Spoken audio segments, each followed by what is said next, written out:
Now it brings up a whole lot of conversation. Now, how did that happen, though? Oh no, I'll be hype. I said it like a few days ago. I was all just hype. No, musicians, we lie a lot, so that's one of the lies that we told. So aside that being a lie, what other lie have you said? I haven't said too many lies. I've said two major lies in my whole career. That was one of them, and one of them was at the very beginning.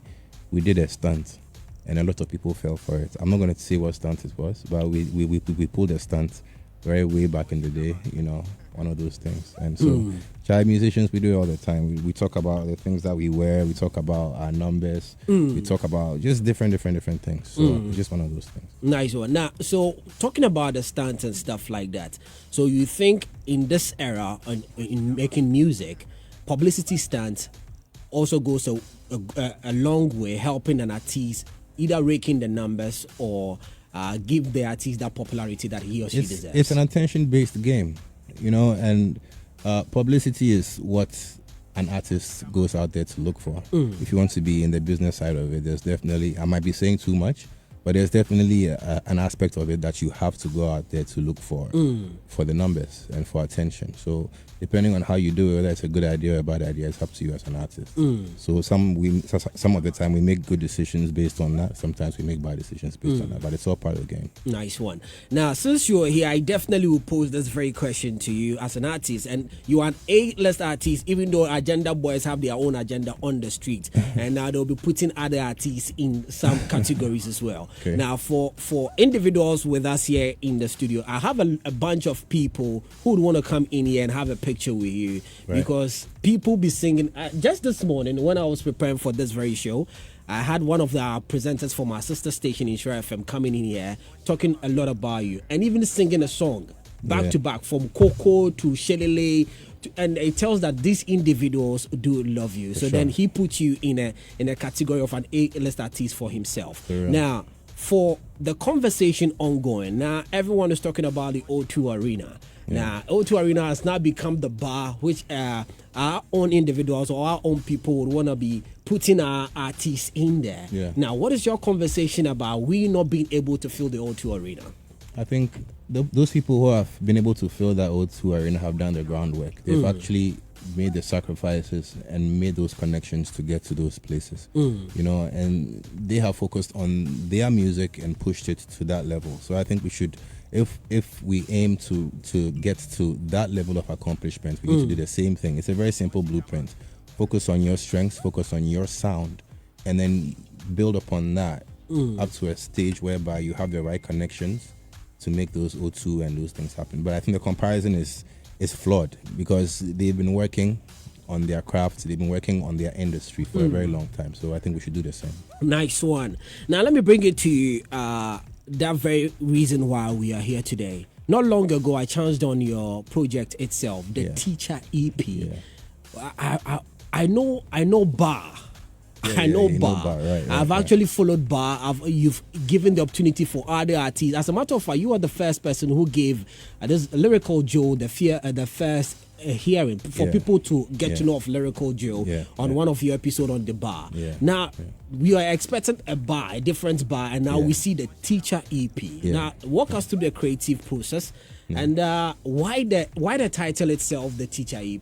Well, it's an Azonto-based project. It's basically celebrating Azonto music, which, I feel like I was one of the people responsible for, curating that sound, creating that sound. So I feel a lot of guilt that, we are along the line, we kind of dropped the ball on the Azonto thing, because personally, Azonto will take me go CNN. The first time I was actually on was this CNN? Yes. CNN, An interview on CNN was through Azonto music, and that was the first time I was actually considered as an international artist, because of Azonto music, So Azonto is actually very powerful. So I thought, if nobody go do me, I go do them. Exactly. So we just dedicated that project to Azonto. As to where the name came from, our label head, Jaso, was the one who named it, because one of the first song actually is just me teaching somebody about how to create an Azonto song. So as soon as he heard, he was like, Charlie, we'll call him the Teacher.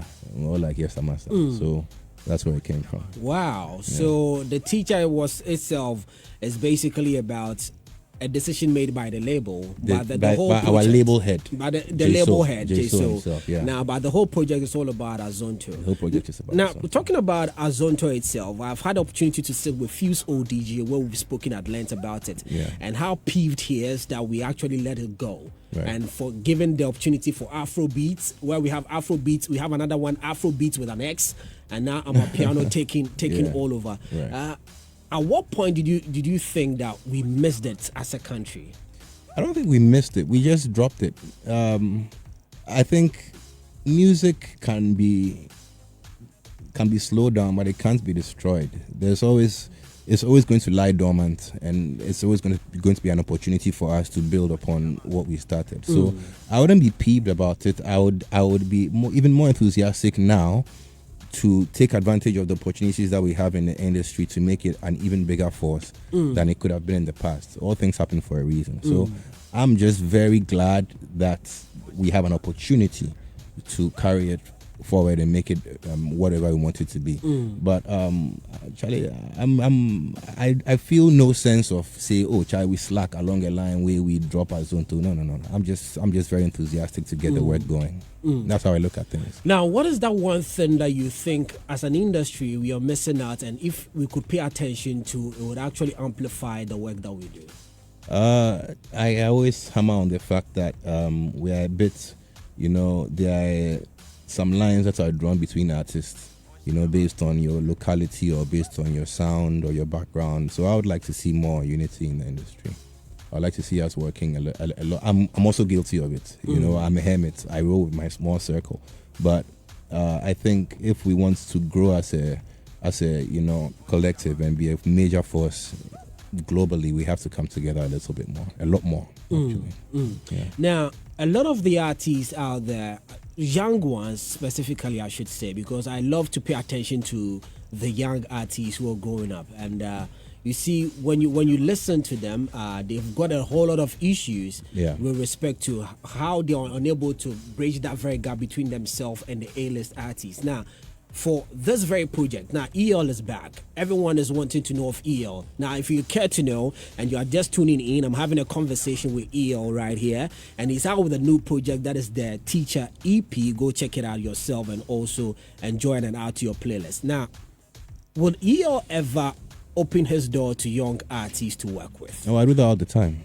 I'm always in the studio. I've never in my career not had a personal space where I work, where I create and where I invite younger artists to come through. So I'm always in the studio with one or two other artists and creating something. I'm always actually go out there and I invite artists who I see have potential or who show some kind of promise to come through. So I'm really that guy who likes to feature the underdog. Like you said, LJ burst onto the industry, but nobody had heard about him until he came onto there. So I'm one of those artists. Yeah. No, so then your doors are open for every artist to just reach out. Not every artist. They're hardworking. It's just two things. You just have to be hardworking. You have to have talent. These two things are what I look out for. So as long as you have that, my doors are open to you. EL, I'm going to play you a song, and I want you to tell me what you think about this artist as yourself. Yeah, since you're here, let me play you this tune and tell me about it. He goes by the name Sandy Global. Song title is Attitude. I don't know what you think about it. He's Kumasi based as well. Sandy G, that's crazy. I really love it. I really do. Because I'm a producer, it's really hard for me most of the time to find music that really gets to me. But this is really good. This is very original. I think he doesn't. The thing about it, he doesn't sound like anybody else. No. So you can't tell where his inspiration and where his influences are, and that's what creates superstars. Because you are open to a whole new market, and people. It's very refreshing. So big ups to Sandy, man. Keep going and stick. Whoever produced this song, stick to the producer. Yeah, stick to that producer or keep him around very close to you, because these are the guys you need around you to give you that original sound. Nice one. Because you might go somewhere and they want you to sound like somebody else. So, yeah, big up. Okay. Now, of your own project itself, what is your favorite on there? At this point, Who Say is my favorite song. Who Say? Yeah, a few weeks ago it was Sober. We listened Sober, so right now, yeah, be Who Say. Who Say? Now, why Who Say? Because of the energy, man. It's got a different, like, it's got this Amapiano bar Azonto vibe to it, and I just find myself just vibing to it most of the time. So this is one of my favorites. Nice. What have you got to tell the peeps inside Kumasi as well? And share with us social media handles where people can actually go on there, go follow, go stream, and every stuff that we need doing. Oh yeah, social media is all over. Everybody knows my social media. It's ELRepGH on Instagram, ELGH_ on Twitter. It's everywhere, man. So just Google me, man. You'll find me, man. But I also want to say big ups to everybody in Kumasi, all my peeps on like on the streets, on the radio stations, everybody who holds EL down. I just want to say thank you, and especially to you guys, man. You guys, every time I look on my Twitter, on my social media, you guys are playing a song or retweeting something I said, even more than what goes on in Accra most of the time. So I'm really happy to be here. I want to express my gratitude to you guys, and I'm happy this is our first stop. It shows that it's going to be an amazing time in Kumasi. Nice one. Thank you very, very much for coming through.